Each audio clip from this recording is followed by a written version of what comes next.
नमस्कार। आप सुन रहे हैं हिंदी ग्राम। मैं हूं रोहित पाठक। आप सबके समक्ष भीष्म शाहिनी जी की एक अत्यंत लोकप्रिय कहानी जिसका शीर्षक है चीफ की दावत आप सबके समक्ष प्रस्तुत कर रहा हूं। आज मिस्टर सामनाथ के घर चीफ की दावत थी। सामनाथ और उनकी धर्मपत्नी को पसीना पोंछने की फुर्सत न थी। पत्नी ड्रेसिंग गाउन पहने, उलझे हुए बालों का जूड़ा बनाए, मुंह पर फैली हुई सुर्खी और पाउडर को मले और मिस्टर सामनाथ सिगरेट पर सिगरेट फूंकते हुए चीज़ों को फहरिस्त हाथ में थामे एक कमरे से दूसरे कमरे में आ जा रहे थे। आखिर 5 बजते बजते तैयारी मुकम्मल होने लगी। कुर्सियाँ, मेज़, तिपाइयाँ, नैपकिन, फूल सब बरामदे में पहुंच गए। ड्रिंक का इंतज़ाम बैठक में कर दिया गया। अब घर का फालतू सामान अलमारियों के पीछे और पलंगों के नीचे छिपाया जाने लगा। तभी शामनाथ के सामने सहसा एक अड़चन खड़ी हो गई। माँ का क्या होगा? इस बात की ओर न उनका और न उनकी कुशल गृहिणी का ध्यान गया था। मिस्टर सामनाथ श्रीमती की ओर घूमकर अंग्रेजी में बोली, माँ का क्या होगा? श्रीमती काम करते करते ठहर गई और थोड़ी देर तक सोचने के बाद बोली, इन्हें पिछवाड़े इनकी सहेली के घर भेज दो। रात भर बेशक वहीं रहें, कल आ जाएं। सामनाथ सिगरेट मुंह में रखे सिकुड़ी आंखों से श्रीमती के चेहरे की ओर देखते हुए पल भर सोचते रहे, फिर सिर हिलाकर बोले, नहीं, मैं नहीं चाहता कि उस बुढ़िया का आना जाना यहाँ फिर से शुरू हो। पहले ही बड़ी मुश्किल से बंद किया था। माँ से कहें कि जल्दी ही खाना खा के शाम को ही अपनी कोठरी में चली जाएं। मेहमान कहीं 8 बजे आएंगे, इससे पहले ही अपने काम से निपट लें। सुझाव ठीक था, दोनों को पसंद आया, मगर फिर सहसा श्रीमती बोल उठी। जो वह सो गईं और नींद में खर्राटे लेने लगीं तो साथ ही तो बरामदा है जहाँ लोग खाना खाएंगे, तो इन्हें कह देंगे कि अंदर से दरवाज़ा बंद कर लें, मैं बाहर से ताला लगा दूंगा। या माँ को कह दूंगा कि अंदर जाकर सोए नहीं बैठी रहें। और क्या, और जो सो गई तो डिनर का क्या मालूम कब तक चले।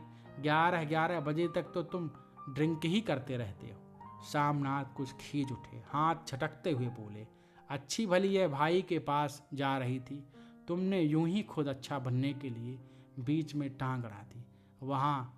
वाह, तुम माँ और बेटे की बातों में मैं क्यों बुरी बनूं? तुम जानो और वह जाने। मिस्टर सामनाथ चुप रहे। यह मौका बहस का न था, समस्या का हल ढूंढने का था। उन्होंने घूमकर माँ की कोठरी की ओर देखा। कोठरी का दरवाज़ा बरामदे में खुलता था। बरामदे की ओर देखते हुए झट से बोले, मैंने सोच लिया। और उन्हीं कदमों माँ की कोठरी के बाहर जा खड़े हुए। माँ दीवार के साथ एक चौकी पर बैठी दुपट्टे में मुंह सिर लपेटे माला जप रही थी। सुबह से तैयारी होती देखते हुए माँ का भी दिल धड़क रहा था। बेटे के दफ्तर का बड़ा साहब घर पर आ रहा है, सारा काम सुबीते से चल जाए। माँ आज तुम खाना जल्दी खा लेना, मेहमान लोग 7:30 बजे आ जाएंगे। माँ ने धीरे से मुंह पर दुपट्टा हटाया और बेटे को देखते हुए कहा, आज मुझे खाना नहीं खाना है बेटा, तुम जो जानते हो मांस मछली बने तो मैं कुछ नहीं खाती। जैसे भी हो अपने काम से जल्दी निपट लेना। अच्छा बेटा। और माँ, हम लोग पहले बैठक में बैठेंगे, उतनी देर तुम यहाँ बरामदे में बैठना, फिर जब हम यहाँ आ जाएं तो तुम गुसल खाने के रास्ते बैठक में चली जाना। माँ अबाक बेटे का चेहरा देखने लगी, फिर धीरे से बोली, अच्छा बेटा। और माँ, आज जल्दी सो नहीं जाना, तुम्हारे खर्राटों की आवाज़ दूर तक जाती है। माँ लज्जित सी आवाज़ में बोली, क्या करूँ बेटा, मेरे बस की बात नहीं है, जब से बीमारी से उठी हूँ नाक से सांस नहीं ले सकती। मिस्टर सामनाथ ने इंतज़ाम तो कर दिया, फिर भी उनकी उधेड़-बुन खत्म नहीं हुई। जो चीफ अचानक उधर आ निकला तो 8-10 मेहमान होंगे, देसी अफसर, उनकी स्त्रियां होंगी, कोई भी घुसल खाने की तरफ जा सकता है। क्षोभ क्रोध में वह झुंझलाने लगे। एक कुर्सी को उठाकर बरामदे में कोठरी के बाहर रखते हुए बोले, आओ माँ, इस पर जरा बैठो तो। माँ माला संभालती पल्ला ठीक करती उठी और धीरे से कुर्सी पर आकर बैठ गई। यूँ नहीं माँ, टांगे ऊपर चढ़ाकर नहीं बैठते, यह खाट नहीं है। माँ ने टांगे नीचे उतार ली। और खुदा के वास्ते नंगे पांव नहीं घूमना, नहीं कि वह खड़ाऊ पहनकर सामने आना। किसी दिन तुम्हारी यह खड़ाऊ उठाकर मैं बाहर फेंक दूंगा। माँ चुप रही। कपड़े कौन से पहनोगी माँ? जो है वही पहनूंगा बेटा, जो कहो पहन लूँ। मिस्टर सामनाथ सिगरेट मुंह में रखे फिर अधखुली आंखों से माँ की ओर देखने लगे और माँ के कपड़ों की सोचने लगे। सामनाथ हर बात में तरतीब चाहते थे। घर का सब संचालन उनके अपने हाथ में था। खूंटियाँ कमरों में कहाँ लगाई जाएं, बिस्तर कहाँ पर बिछे, किस रंग के पर्दे लगाए जाएं, श्रीमती कौन सी साड़ी पहने, मेज किस साइज की हो। सामनाथ को चिंता थी कि अगर चीफ का साक्षात माँ से हो गया तो कहीं लज्जित नहीं होना पड़े। माँ को सिर से पांव तक देखते हुए बोले, तुम सफ़ेद कमीज और सफ़ेद सलवार पहन लो माँ। पहन के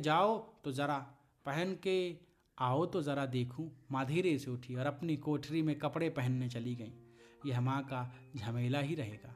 उन्होंने फिर अंग्रेजी में अपनी स्त्री से कहा, कोई ढंग की बात हो तो भी कोई कहे, अगर कहीं कोई उल्टी सीधी बात हो गई, चीफ को बुरा लगा तो सारा मज़ा जाता रहेगा। माँ सफ़ेद कमीज और सफ़ेद सलवार पहनकर बाहर निकली। छोटा सा कद, सफ़ेद कपड़ों से लिपटा, छोटा सा सूखा हुआ शरीर, धुंधली आंखें, केवल सिर के आधे झड़े हुए बाल पल्ले की ओट में छिप पाए थे। पहले से कुछ ही कम कुरूप नजर आ रही थी। चलो ठीक है, कोई चूड़ियाँ ऊड़ियाँ हों तो वह भी पहन लो, कोई हर्ज नहीं। चूड़ियाँ कहाँ से लाऊं बेटा? तुम तो जानते हो सब जेवर तुम्हारी पढ़ाई में बिक गए। यह वाक्य सामनाथ को तीर की तरह लगा। तिनक कर बोले, यह कौन सा राग छेड़ दिया माँ? सीधा कह दो ना। नहीं है जेवर, बस इससे पढ़ाई का क्या ताल्लुक है? जो जेवर बिका तो कुछ बनकर ही आया हूँ। निरा लडूरा तो नहीं हूँ। लौटाया जितना दिया था उससे दोगुना ले लेना। मेरी जीभ जल जाए बेटा, तुमसे जेवर लूंगी? मेरे मुंह से यूं ही निकल गया। जो होते तो लाख बार पहनती। 5:30 बज चुके थे। अभी मिस्टर सामनाथ को खुद भी नहा धोकर तैयार होना था। श्रीमती कब की अपने कमरे में जा चुकी थी। सामनाथ जाते हुए एक बार फिर माँ को हिदायत करते गए, माँ रोज की तरह गुमसुम बन के नहीं बैठी रहना। अगर साहब इधर आ निकले और कोई बात पूछे तो ठीक तरह से बात का जवाब देना। मैं न पढ़ी न लिखी बेटा, मैं क्या बात करूँगी? तुम कह देना माँ अनपढ़ है, कुछ जानती समझती नहीं है, वह नहीं पूछेगा। 7 बजते बजते माँ का दिल धक धक करने लगा। अगर चीफ सामने आ गया और उसने कुछ पूछा तो वह क्या जवाब देगी? अंग्रेजी को तो दूर से ही देखकर घबरा उठती थी। यह तो अमरीकी है, ना मालूम क्या पूछे। मैं क्या कहूँ? माँ का जी चाहा कि चुपचाप पिछवाड़े विधवा सहेली के घर चली जाए, मगर बेटे के हुक्म को कैसे टाल सकती थी। चुपचाप कुर्सी पर से टांगे लटकाए वहीं बैठी रही। एक कामयाब पार्टी वह, जिसमें ड्रिंक कामयाबी से चल जाए और सामनाथ की पार्टी सफलता के शिखर चूमने लगी। वार्तालाप उसी रौ में बह रहा था जिस रो में गिलास भरे जा रहे थे। कहीं कोई रुकावट न थी, कोई अड़चन न थी। साहब को विस्की पसंद आई थी, मेम साहब को पर्दे पसंद आए थे, सोफा कवर का डिज़ाइन पसंद आया था, कमरे की सजावट पसंद आई थी। इससे बढ़कर क्या चाहिए? साहब तो ड्रिंक के दूसरे दौर में ही चुटकुले और कहानियाँ कहने लगे थे। दफ्तर में जितना रोब रखते थे, यहाँ पर उतने ही दोस्त परवर हो रहे थे। और उनकी स्त्री काला गाउन पहने, गले में सफ़ेद मोतियों का हार, सेंट और पाउडर की महक से ओत प्रोत कमरे में बैठी सभी देसी स्त्रियों की आराधना का केंद्र बनी हुई थी। बात बात पर हंसती, बात बात पर सिर हिलाती और सामनाथ की स्त्री से तो ऐसे बातें कर रही थी जैसे उनकी पुरानी सहेली हो। और इसी रो में पीते पिलाते 10:30 बज गए। वक्त गुजरते पता ही नहीं चला। आखिर सब लोग अपने अपने गिलासों में से आखिरी घूंट पीकर खाना खाने के लिए उठे और बैठक से बाहर निकले। आगे आगे सामनाथ रास्ता दिखाते हुए, पीछे चीफ और दूसरे मेहमान। बरामदे में पहुंचते ही सामनाथ सहसा ठिठक गए। जो दृश्य उन्होंने देखा उससे उनकी टांगें लड़खड़ा गई और क्षण भर में सारा नशा हिरन होने लगा। बरामदे में ऐन कोठरी के बाहर माँ अपनी कुर्सी पर ज्यों की त्यों बैठी थी, मगर दोनों पांव कुर्सी के सीट पर रखे हुए और सिर दाएं से बाएं और बाएं से दाएं झूल रहा था। और मुंह में से लगातार गहरे खर्राटों की आवाज़ें आ रही थी। जब सिर कुछ देर के लिए टेढ़ा होकर एक तरफ को थम जाता तो खर्राटे और भी गहरे हो उठते, और फिर जब झटके से नींद टूटती तो सिर फिर दाएं से बाएं झूलने लगता। पल्ला सिर पर से खिसक आया था और माँ के झरे हुए बाल आधे गंजे सिर पर अस्त व्यस्त बिखर रहे थे। देखते ही सामनाथ क्रुद्ध हो उठे। जी चाहा कि माँ को धक्का देकर उठा दे और उन्हें कोठरी में ढकेल दे, मगर ऐसा करना संभव न था। चीफ और बाकी मेहमान पास खड़े थे। माँ को देखते ही देशी अफसरों की कुछ स्त्रियां हंस दी कि इतने में चीफ ने धीरे से कहा, पुअर डियर। माँ हड़बड़ा के उठ बैठी। सामने खड़े इतने लोगों को देखकर ऐसी घबराई कि कुछ कहते न बना। झट से पल्ला सिर पर रखती हुई खड़ी हो गई और ज़मीन को देखने लगी। उनके पांव लड़खड़ाने लगे और हाथों की उंगलियां थर थर कांपने लगी। माँ तुम जाओ, सो जाओ, तुम क्यों इतनी देर तक जाग रही थी? और खिसियाई हुई नज़रों से सामनाथ चीफ के मुंह की ओर देखने लगे। चीफ के चेहरे पर मुस्कुराहट थी। वह वहीं खड़े खड़े बोले, नमस्ते। माँ ने झिझकते हुए अपने में सिमटते हुए दोनों हाथ जोड़े, मगर एक हाथ दुपट्टे के अंदर माला को पकड़े हुए था, दूसरा बाहर। ठीक तरह से नमस्ते भी न कर पाए। सामनाथ इस पर भी खिन्न हो उठे। इतने में चीफ ने अपना दायां हाथ मिलाने के लिए माँ के आगे किया। माँ और भी घबरा उठी। माँ हाथ मिलाओ, पर हाथ कैसे मिलाती? दाएं हाथ में तो माला थी। घबराहट में माँ ने बायां हाथ ही साहब के दाएं हाथ में रख दिया। सामनाथ दिल ही दिल में जल उठे। ऐसी अफसरों की स्त्रियां खिलखिलाकर हंस पड़ी। यूं नहीं माँ, तुम तो जानती हो दायां हाथ मिलाया जाता है, दायां हाथ मिलाओ। मगर तब तक चीफ माँ का बायां हाथ ही बार बार हिलाकर कह रहे थे, हाउ डू यू डू। कहो माँ, मैं ठीक हूँ, खैरियत से हूँ। माँ कुछ बड़बड़ाई। माँ कहती है, मैं ठीक हूँ। कहो माँ, हाउ डू यू डू। माँ धीरे से सकुचाते हुए बोली, हाउ डू डू। एक बार फिर कहा उठा। वातावरण हल्का होने लगा। साहब ने स्थिति संभाल ली थी। लोग हंसने चहकने लगे। सामनाथ के मन का क्षोभ भी कुछ कुछ कम होने लगा था। साहब अपने हाथ में माँ का हाथ अब भी पकड़े हुए थे और माँ सिकुड़ी जा रही थी। साहब के मुंह से सिगरेट की शराब की बू आ रहे थे। सामनाथ अंग्रेजी में बोले, मेरी माँ गांव की रहने वाली है, उस पर गांव में रही हैं, उम्र भर गांव में रही हैं, इसलिए आपसे लजाती हैं। साहब इस पर खुश नजर आए। बोले, सचमुच? बोले, सच, मुझे गांव के लोग बहुत पसंद हैं। तब तो तुम्हारी माँ गांव के गीत और नाच भी जानती होंगी। चीफ खुशी से सिर हिलाते हुए माँ को टकटकी बांधे देखने लगे। माँ, साहब कहते हैं कोई गाना सुनाओ, कोई पुराना गीत। तुम्हें तो कितने ही याद होंगे। माँ धीरे से बोली, मैं क्या गाऊं बेटा, मैंने कब गाया? वाह माँ, मेहमान का कहा भी कोई टालता है। साहब ने इतना रीत से कहा, नहीं गाओगी तो साहब बुरा मानेंगे। मैं क्या गाऊं बेटा, मुझे क्या आता है? वाह, कोई बढ़िया टप्पे वाला सुना दो, 2 पत्तर अनारा दें। देशी अफसर और उनकी स्त्रियों ने इस सुझाव पर तालियां पीटी। माँ कभी दीन दृष्टि से बेटे के चेहरे को देखती, कभी पास खड़ी बहू के चेहरे को। इतने में बेटे ने गंभीर आदेश भरे लिहाज में कहा, माँ। इसके बाद हाँ या ना सवाल ही न उठता था। माँ बैठ गई और क्षीण दुर्बल लरसती आवाज़ में एक पुराना विवाह का गीत सुनाया। गाने लगे, हरियाणी माए हरियाणी भैड़े, हरिया ते भागी भरिया है। देसी स्त्रियां खिलखिला के हंस उठी। 3 पंक्तियां गा के माँ चुप हो गई। बारामदा तालियों से गूंज उठा। साहब तालियां पीटना बंद ही न कर रहे थे। सामनाथ की खींच प्रसन्नता और गर्व में बदल उठी। माँ ने पार्टी में नया रंग भर दिया था। तालियां थमने पर साहब बोले, पंजाब के गांवों की दस्तकारी क्या है? सामनाथ खुशी से झूम रहे थे। बोले, ओह बहुत कुछ साहब, मैं आपको एक सेट उन चीज़ों का भेंट करूंगा, आप उन्हें देखकर खुश होंगे। मगर साहब ने सिर हिलाकर अंग्रेजी में फिर पूछा, नहीं, मैं दुकानों की चीज़ें नहीं मांगता।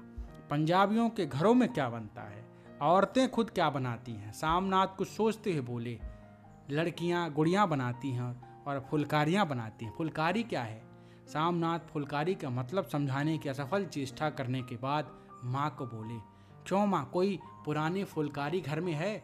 माँ चुपचाप अंदर गई और अपनी पुरानी फुलकारी उठा लाए। साहब बड़ी रुचि से फुलकारी देखने लगे।